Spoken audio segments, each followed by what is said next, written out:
What's going on, everybody? This is Black Men Sundays. I'm your host, Corey Sylvester Murray, and we're talking about generational wealth. We're talking about finance, and of course, we're talking about business. It's a Black Man Sunday. Time to put all childish things away. I refuse to be the man I was yesterday. Gotta put my best foot forward and elevate. And before we introduce today's guest, my man Eric from Huntsville, aka Hunts Vegas, Alabama.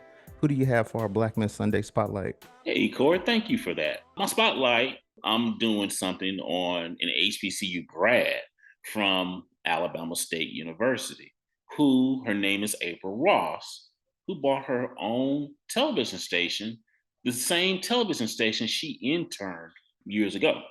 So this is a picture of April right here.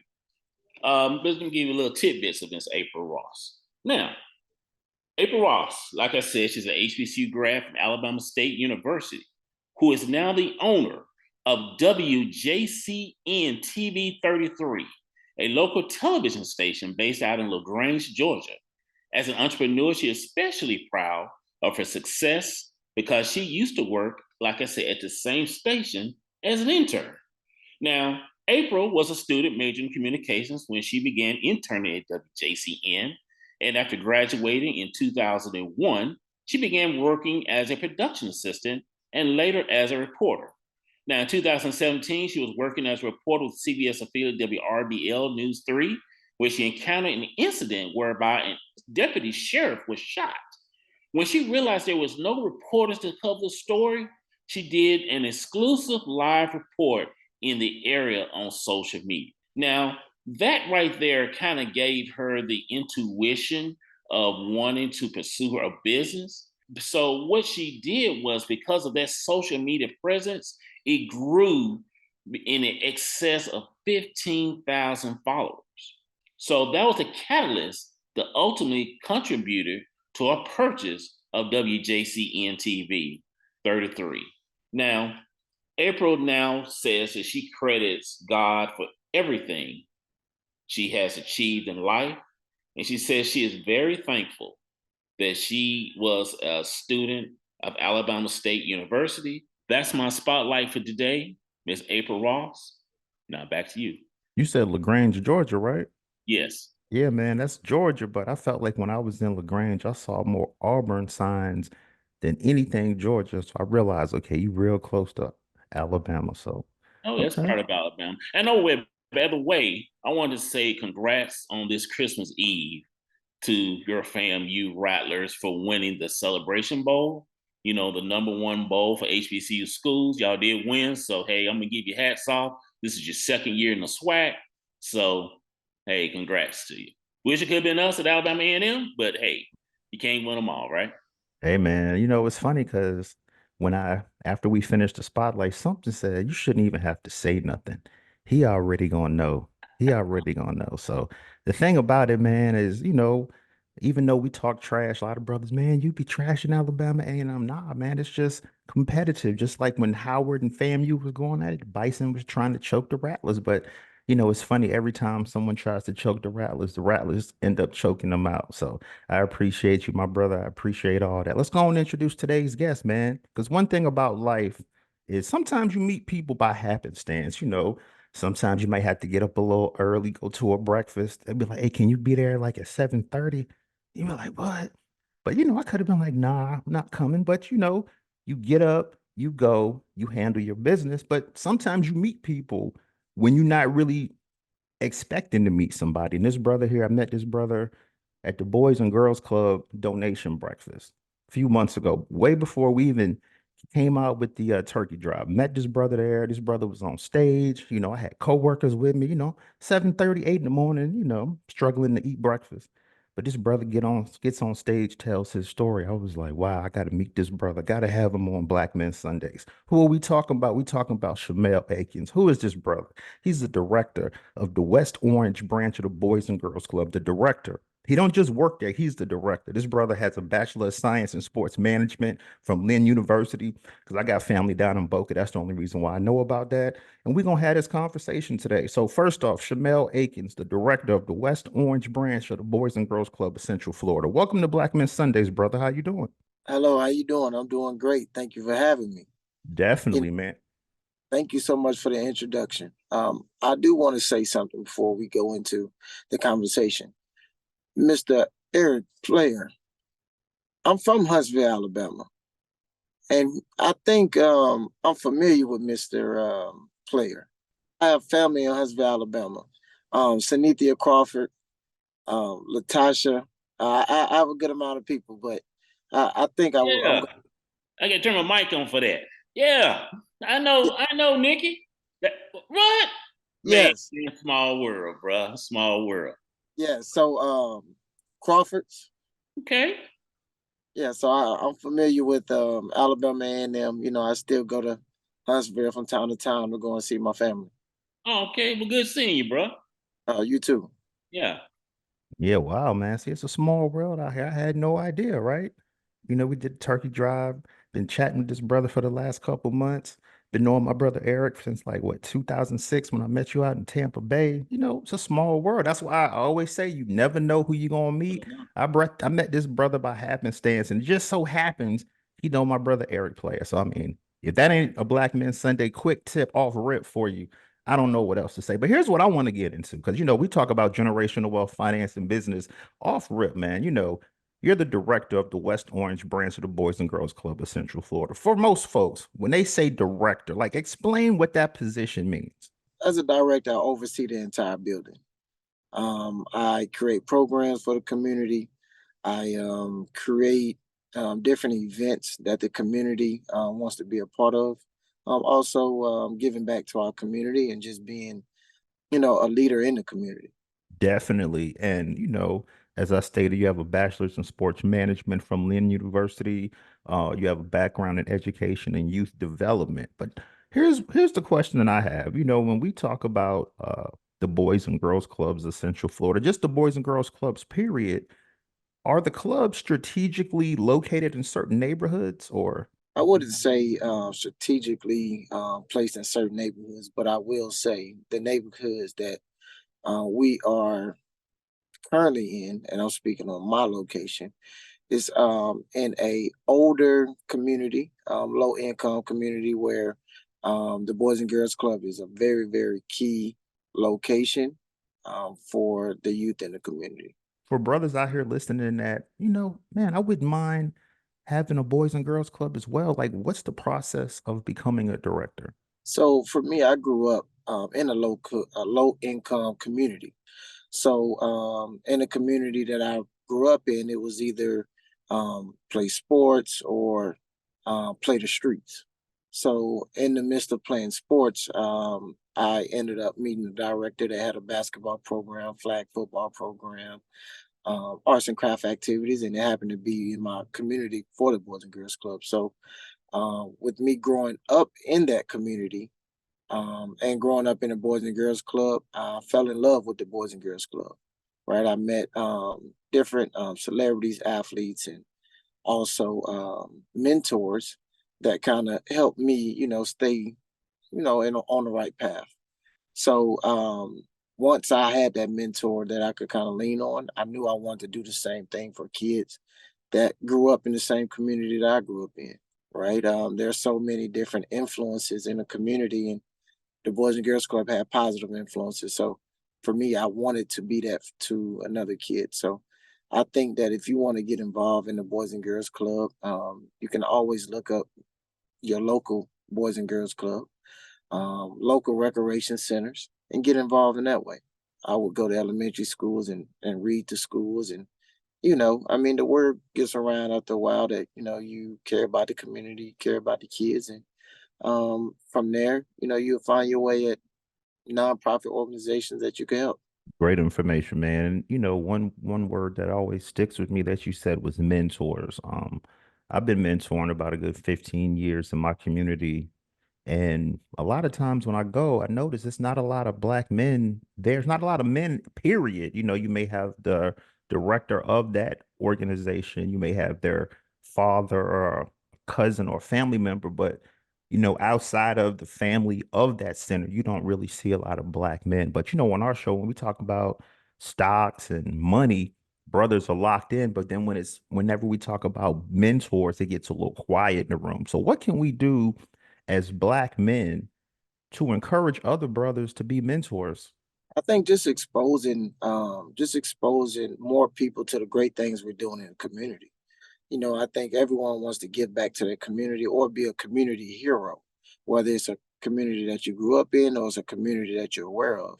So just actually, just getting involved in your community, word of mouth, just, speaking to your local sports recreation spaces, getting involved and volunteering and things like that. Do you have to get voted on? Is it like what's the process of becoming a director? So for me, the first thing I did, education is very, very key, right? So, graduating college, doing the right thing, doing your classwork. And then also for me, um, graduating college. I played college basketball and throughout those 4 years of playing college basketball, I was volunteering. I was getting involved in my community, like I mentioned before. So for me, it's just becoming a director. Um, you have to have a passion for it. You have to have a passion for kids. You have to have a passion for wanting to give back. So I would just say, like I mentioned before, getting involved in your community, doing what's right in the classroom, um, getting your education, right, and just have a passion for wanting to give back to the community and wanting to be a mentor. Yeah, great information, man. And one thing, when you sent me your bio, I saw that, you're increasing community engagement. So as black men, like what can we do to help our communities to increase engagement? So for me, I would tell anyone if you want to be a part of the community, start with your local elementary schools. Talk to the counselors, talk to the principal, and see what families need help. What do that school lack? Whether it's mentors, tutoring, food, just different things. So get into the school system and communicate and voice what you want to do in the community. One thing over here at Black Men Sundays is we strive not just to be a podcast, right? We're trying to be active in the community, be community leaders where brothers and sisters know us. That's how I met you doing our turkey drive. But one thing I noticed about your community center is nestled in Winter Garden, but there's another community center not even 2 miles away from you that you gave up some of your turkeys. We donated to you for them. So explain, because I feel like these days I see a lot of brothers and sisters where, you see a lot of grandmothers, a lot of grandfathers now helping take care of the children. So for me, I have to be honest, I grew up in these communities, right? I grew up in a giving family, and Mr. Eric can, he will probably agree, the Crawfords, we always give back, from my grandpa to um, my stepmother in Alabama. So I think you place yourself in those locations, the same situations you were in growing up. And for me, I want to give back to the entire community, not just my location, any community, any families, right? I want to touch as many families as I possibly can because I know how it is to not have a turkey for Thanksgiving, right? Or lean on the Boys and Girls Club to have a lunch meal or supper or Christmas gifts and things like that. So you just really have to have a drive to want to give back to the community. And for me, I'm never thinking about myself. I'm thinking about others 24/7. How can I make someone's day? Right. Because growing up in a community similar to one I work in, we didn't really have too many people we could lean on and change the narrative of going from not having nothing to having more.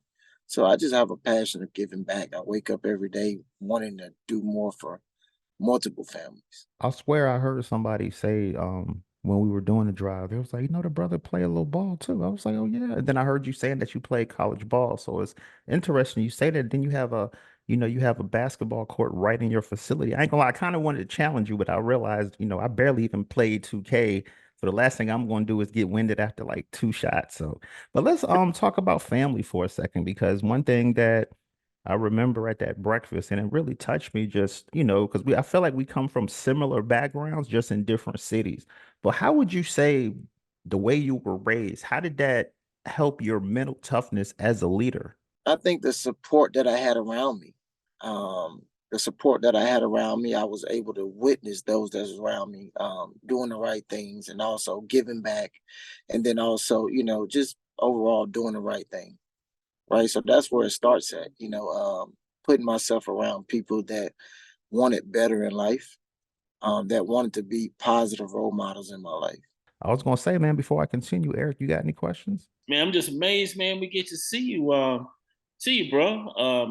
Well, I guess after the show, we'll kind of catch up, man, and and see, what you've been up to, these last few years and stuff. And but other than that, man, good. Everything's good, man. Don't have any major questions. He's pretty much very self-explanatory with what he's doing, and the cause is a good thing, helping out in the community and everything. So I mean, I'm all good. All right, cool. Yeah, because I don't want y'all calling me Corey Iverson today, because I don't be passing that much. So, we was talking about basketball, so I had to slide it in real quick. So, yeah. So Shamel, man, let's go back to the Boys and Girls Club of Central Florida, for brothers out there that say, you know what, man, I kind of want to contribute. I kind of want to uh be able to come by the center, or do my own initiative. What process do they need to do to be able to just, if they want to come in, they have an organization, and they want to basically be a leader as well? So the number one thing I would say is look up and search local boys and girls clubs in your area. If you don't mind traveling, look up any boys and girls club. We're around the world, nonprofit organizations, right? That's the first step. The next thing is identifying the community that you want to be in, you're more comfortable in, right? And then from there, go and visit that location.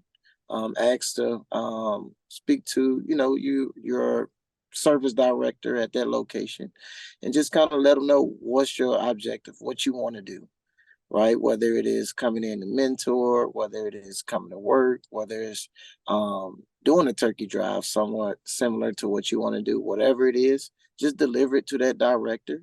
And I'm pretty sure it'll be a great conversation of how you can get involved. The Boys and Girls Club, we don't turn down any opportunities if it works best for our kids and our community. We're all for it. Definitely. And one thing that I learned from just talking to you, you just are a natural leader. So I'm assuming you play point guard.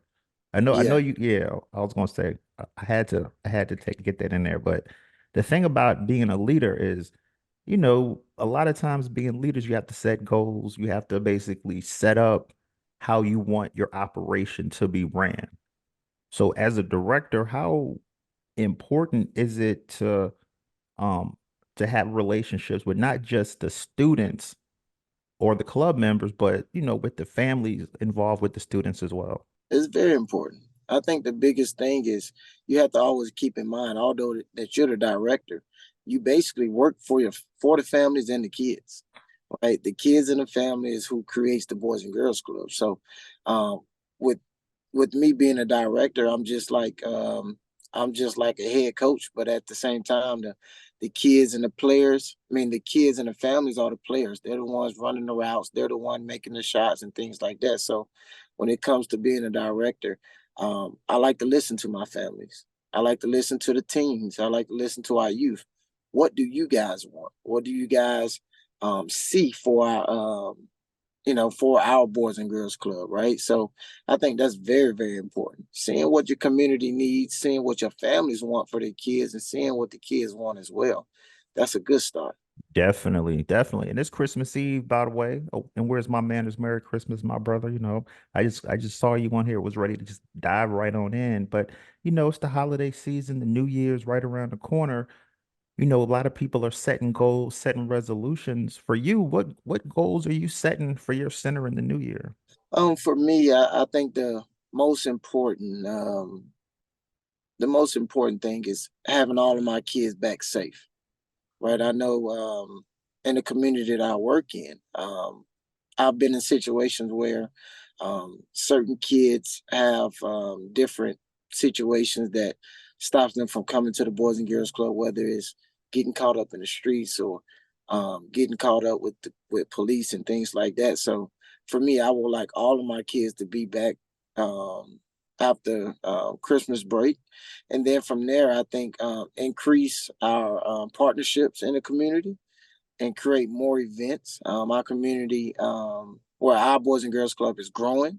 So I definitely want to add on more partnerships like you guys and a couple more local organizations so our kids can have year-round programming and events.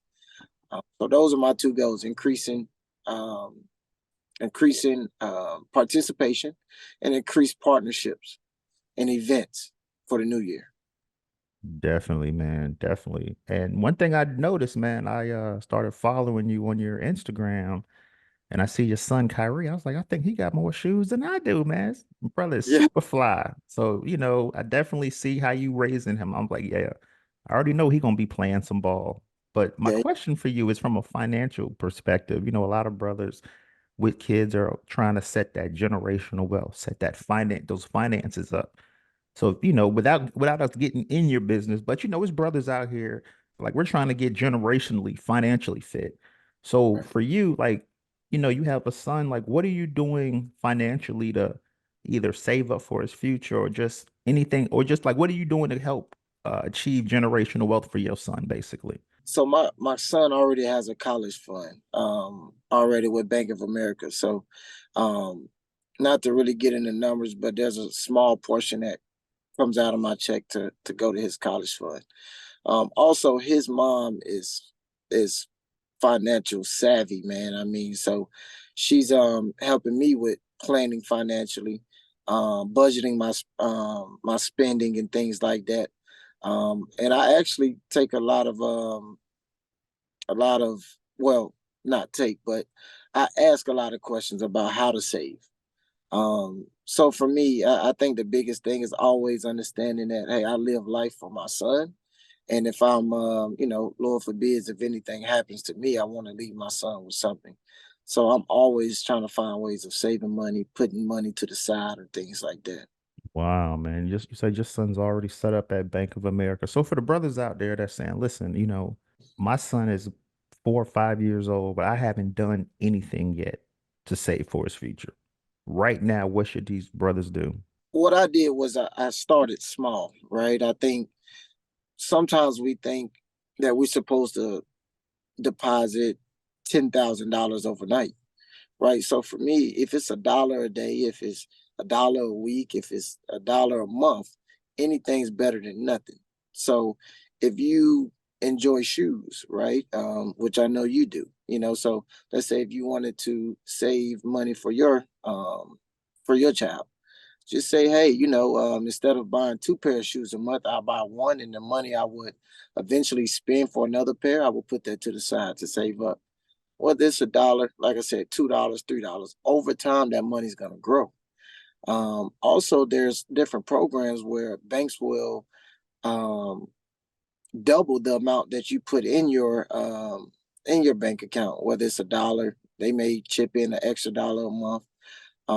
Things like that. Figuring out different programs to make your money grow. Definitely, man, because that's what we doing over here on Black Men Sundays. We done had financial advisors, accountants, all the flavors. But I'm like, you know what? I haven't had a director at a Boys and Girls Club.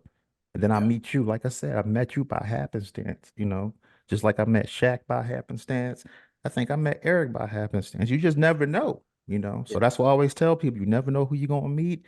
If you get invited and it's early, wake your butt up and go because you never know who you're gonna meet. You never know who you're gonna connect with. Because I feel like in our community, as black men, um, we're more on the competitive side instead of on the collaboration side. And I feel like, competition is cool, but once you start comparing, then it's like, ah.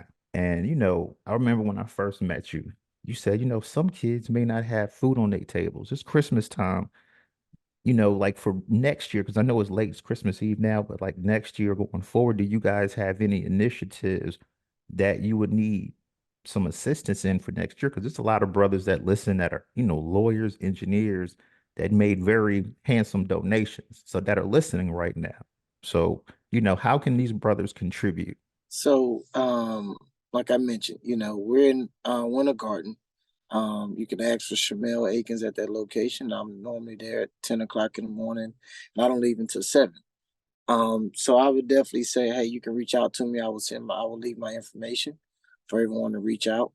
Um, Going into the future, we would love to have more brothers be a part of what we're doing, whether it is checking in on the youth or tutoring the youth or just coming to play catch and play football with the youth, right? That little deed there will change a young fella's life, right? Knowing that someone cares for him. Our kids are dealing with a lot of challenges outside of just technology that a lot of adults wouldn't even be able to handle. So just having someone to be able to check in with them and know that they're checking up on them and making sure that they're good, they're fine, is all we request, right? So if you want to get involved, please come and see me. I will leave my information so that you can call me. Whether it's, we just setting up video chats and letting you speak to the kids, anything helps, right? Our kids need more brothers in our community that believe in 'em. As I hear brothers saying, I work all the time. I try to be a leader in the community. I try to be a mentor. I just don't have time. I'm working all the time. We're basically, we'll shell the money out, but we're not at any of these breakfasts. So our face isn't attached to it, but we're financially there. For brothers that are saying we want to be mentors, we just don't have time to do it. Do you have any alternatives for those brothers?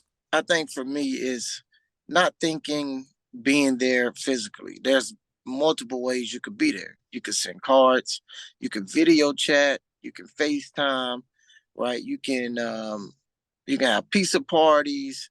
You can even invite a club to come out and see what you do at your job, right? You could give them a tour, right? So I always say, think small is always ways to get involved, right? Like I said, just pick up the phone sometimes and say, hey, you mind if I want to speak to your club members? And we could put you on speakerphone, and we could bring that group that you want to speak to for 5 to 10 minutes. It doesn't even have to be that long. So there's plenty ways, especially with technology these days. Definitely, because I think a lot of times, and I know I've done it in the past, like I said, I've been mentoring for about a good 10, 15 years. But before that, I would get in my head, well, I'm working a lot of hours. I don't really have the time. But then I felt like I started thinking so complex that, oh, I'm not even thinking of, oh, I could be doing X, Y, Z. So that's why I'm glad I asked you that question, because even I learned something right there. So I appreciate you for coming on Black Men Sundays, man. You enjoying yourself on the show, man? Yes, this is awesome. I'm loving it, man. Great. Thank you so much for bringing me on, man. This is cool. I'm enjoying it. Yeah, man, that's how we do. We do this every Sunday. So, if there's a Sunday you just hanging out and you like, man, I just want to listen. I don't even know who the guest is. I just want to come and hang out. You could do that, man. It's Okay. Black Men Sundays, man. That's the whole movement. It's not just, like I said, it's not just a podcast. We in the community, we're all over the place, and we're trying to get this brand out there, because I hear brothers all the time, I make good money. I'm buying XYZ. I'm not really saving. So I'm like, here you go. But you don't have to listen to me. We bringing brothers on just like yourself, man. So, Shamel Akins, the director of the West Orange branch of the Boys and Girls Club. That's in Winter Garden, Florida. Thanks for coming on Black Men Sundays, brother. I appreciate you, and Merry Christmas. Hey, Merry Christmas, and hey, thank you for having me. I really appreciate it. Hey, please send me more invites. It's a Black Man Sunday. Time to put all childish things away. I refuse to be the man I was yesterday. Gotta put my best foot forward and elevate. It's a Black Man Sunday. Time to put all childish things away. I refuse to be the man I was yesterday. Gotta put my best foot forward and elevate. It's a Black Man Sunday.